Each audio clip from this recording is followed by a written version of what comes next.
Good morning, everybody. Happy Tuesday. We have an amazing show for everybody today. Debate day, Krystal. Yes, we do. A big political day with the debate tonight. First face-off between President Trump and former Vice President Joe Biden. We've got Paul Steinhauser on the ground in Cleveland to give us a preview of that. We also have a pollster on, the self-styled People's Pundit, who has some contrarian wisdom about the polls. We're going to hear him out, what he has to say about the state of the race. But we do want to start with that big debate tonight, what it means and how they're gearing up. Yeah, that's right. So let's first start with the polling picture, which I think is important, which is what actually matters going into this debate. So the Real Clear Politics average of national polls is Biden up 7. That kind of tracks with what we've seen. We see national polls around 9 points, around 5 points. That makes sense, right? With a 2% margin of error. And overall, it's about a standard deviation ahead of where Hillary Clinton was. I was just looking at a distribution of where her lead looked like in 2016. It's almost exactly like a distribution curve. It's set off to the left from where Biden is right now. Biden fully ahead in a much better position than Hillary was going into the debates. That's kind of what we know at this moment. Now, we should also say, though, that in the battleground states, let's throw this up there, it's basically the same, 3.6, October 30th, 2016. Obviously, that was closer to Election Day, but September 25th, 2020, 3.6 right now. So we should not kid ourselves that there is not a possibility that there could be the same margins of errors within the polls and all of that, so take it for what you will. Yeah, and obviously, you know, everybody basically expects Biden to win the popular vote. So when you're looking at that national vote total, the fact that he has a 7-point edge, you got to discount that a little bit because of the positioning that Donald Trump has in terms of the Electoral College. But I do think if we can throw Nate Silver's tweet up there on the screen, if you compare to where past presidential candidates were at this point, 36 days until Election Day, you can see that Biden is significantly further ahead of where Clinton was, or even Obama, both times when he ended up winning. And so he says the uncertainty is no longer as high as it was. Of course, as we get closer to Election Day, uncertainty decreases. He has the largest lead at this point of any candidate since '96. The candidate who led at this stage won the popular vote every time. The one caveat here is that they did lose the Electoral College twice, and that is certainly a scenario that could play out. But all of this is to say, basically, going into tonight's debate, it is Donald Trump who needs to make something happen here. That's right. If things stay as they are, Joe Biden is headed to a victory. There's a new Pennsylvania poll out that we could talk about, too, that shows Biden in that state, which is maybe the most critical state of all, with a sizable lead, actually outperforming. So Trump is doing worse in Western Pennsylvania than Mitt Romney was in 2012, which is not a good sign. So that's the landscape going into the debate tonight. Donald Trump needs to make something happen, and time is increasingly running short. So we have a little bit of insight into how the two of them are preparing. It will not surprise you to learn that the approach is very different. Joe Biden is preparing in a traditional sense, the way that you would, kind of expect from history that candidates do. If you've seen movies about this, someone's standing in for Trump, they're throwing questions at him. He's been calling lids very early in the day, basically all month, in preparation for this moment. Donald Trump didn't really prep in 2016. He didn't really need to. No. Ultimately, he was able to control the space, even though the snapshots almost every time were like Hillary Clinton won. Ultimately, I think the verdict has shown that he did well enough, at least, to equip himself. And he's a very hard opponent to go up against because he is so unpredictable. Yeah, I mean, when we think about what it means to win a debate, the problem was last time around they were judging it in the way that you would judge a Kerry Bush debate. I mean, that's just not how it mattered. And that's like I said, when I go back and I look and I think about the times, I'm like, what did we miss? It was during those, and you'll love these tonight, the live dials. Yeah. And you can see Frank Luntz, he does this thing where when voters, swing voters in particular, say that they approve of a message or not. And the one times when Trump would break through the roof is when he would talk about trade. And it's just that, in retrospect, nobody in the press was equipped to say, hey, you know what? That lands with a particular group which could swing the election. This time around, we know that. So be on the watch for China messaging, for trade messaging, possibly immigration, although we haven't heard a lot about that from Trump this time around. If he's going to go for the jugular and go for those issues where Biden is particularly vulnerable, then he could actually the media is going to say he lost no matter what. But in my mind, that's the only way that he could actually do something to really pull it out in this time around. Look, his strength is still the economy. Yes. And even on that, he's lost ground to where now it's more of a toss-up between, it's a tie, right, between Trump and Biden on who voters trust more on the economy. If you ask about coronavirus, which still appears very much to be voters' number one concern, they're extremely unhappy with President Trump's handling of it. They prefer Joe Biden on the issue, certainly on racial unrest and the George Floyd protests. Biden has an edge there as well, though I think that has faded out in terms of top issues that people are focused on heading into Election Day. So what President Trump really needs to do is to focus like a laser on the economy, which is still his strongest point, and try to land some blows on Joe Biden. It's a very tough landscape, frankly, because Biden doesn't have to really make anything happen. He just has to not completely melt down. Now, I will say the first debate is typically the most impactful. Yes. I think that is amplified this year by the fact that you have so many people voting early.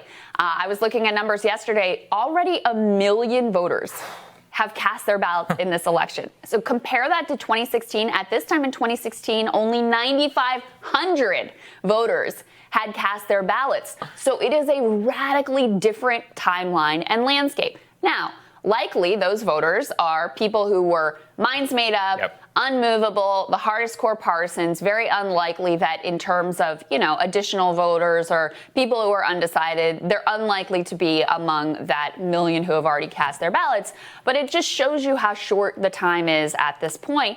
And also, we have to be realistic. I mean, my God, what all has happened in 2020? Every week there is some outrageous event that you just can't believe that you're living through.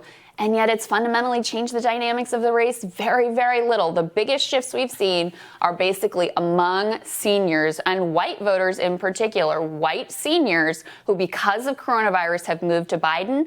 Hard to see what Trump can do in one night to really flip those numbers around. That's the one thing I keep thinking about, which is that I keep saying, okay, absent a Titanic shift, I would have put Ruth Bader Ginsburg's death as a Titanic shift. If you asked me a month ago, didn't really change all that much. Nope. Almost nothing. I mean, you see no more increased support for Trump. You see no more increased support against Trump, which means for Biden. Essentially, race is locked in. I mean, turn on the TV. Have you heard a lot about the Supreme Court recently? Basically, the conversation shifted like that. It's kind of remarkable. I don't know if anything could go his way anymore. I mean, I would have thought that the SCOTUS might have done something about it. Now, it's possible, like I said, that Biden has a meltdown. I don't think that is going to happen in general. I mean, you even saw, the Trump campaign is basically changing their expectations. There's a memo that was circulating around Washington yesterday with talking points saying, do not emphasize that Joe Biden is a bad debater. In fact, the new line from Rudy Giuliani, who's on Fox News this morning, was saying, well, actually, I think Biden will do okay because he's drugged up. But regardless of, kind of a scurrilous thing to say, but regardless of whether you think, he's still playing the expectation like he's going to do well. Right. I hear that over and over again. I read through the transcript of a call this morning from Tim Murtaugh, who we've had on the show, the Trump campaign's communications director, same thing. Now, all of a sudden, he's like, well, Joe Biden handled the 24 debates in the Democratic primary masterfully. And I'm like, I wouldn't say masterfully, but, he handles them, certainly. But he still won. That's the truth. He did win. That's the bottom line, is he kept it together. I wouldn't say it was masterful, but he doesn't need to be masterful. Yeah. He kept it together enough to vanquish everyone and not feed into the concerns that he's not fundamentally up to the task. If you think about who the undecided voters are, I was looking at Morning Consult, had some data out on this morning. As we've been saying here, the number is vanishingly small of people who are undecided. People's views on this president are extraordinarily hardened and have been for quite a while.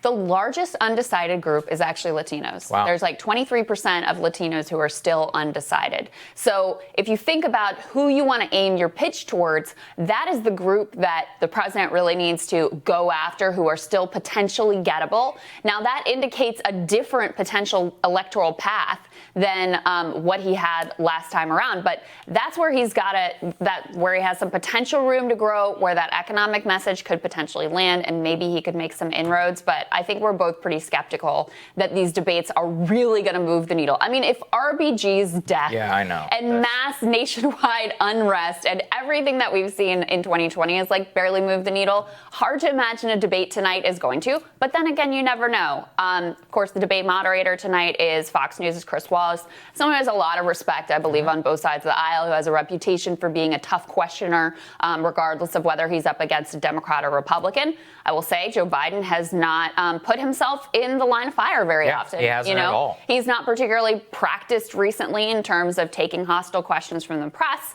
He's not particularly practiced, of course, just because of the nature of the pandemic and their campaign choices and having to interact with voters in a contentious or adversarial way.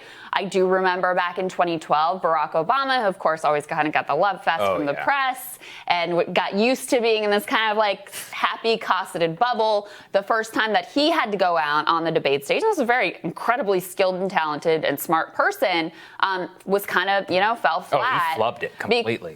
Because he had been so cosseted and kind of in the bubble. So maybe Biden suffers a little bit from that. I actually do think that is going to happen. I mean, look at that Jake Tapper interview. I mean, it was the first hard question that Biden had faced in probably 6 months, and he flubbed it immediately. Now, maybe he's practiced for it, but I find it very difficult to believe. The Trump campaign has been saying, I actually think there's a lot of merit to this. They're like, look, Trump takes hostile questions from the press every single day in prolonged hour-and-a-half long news interviews, day after day after day. I was like, that's a good point, which is that's actually what a lot of, national debate is, trying to get sound bites and all of that. So as long as he brings that energy to the debate stage, I actually think he'll be fine. I'm not saying he's going to have a breakout moment or anything, but Trump is not a guy that you can pin down at this point. I've interviewed him 4 times. Like, I've seen the press in there. I was in the White House press corps. Everyone has tried to get this guy. And he's had some bad moments, but in terms of actually having like a total meltdown and looking a mess in a way that's going to be catastrophic,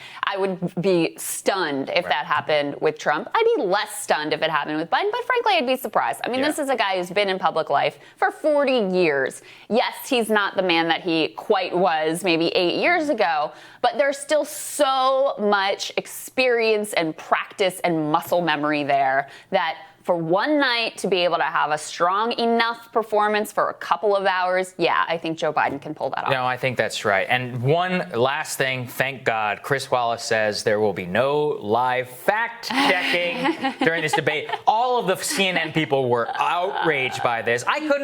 Do you want being like, actually, sir, that's technically untrue? No, we don't need any of that. Let them duke it out. We're going to have 6 15-minute segments, according to the moderators. So 6 different segments. It's going to flow. No commercial breaks. That's exactly how it should be. So, all right. Can't wait. It's going to be fun. All right. We're going to tell you what's on our radars. That's next.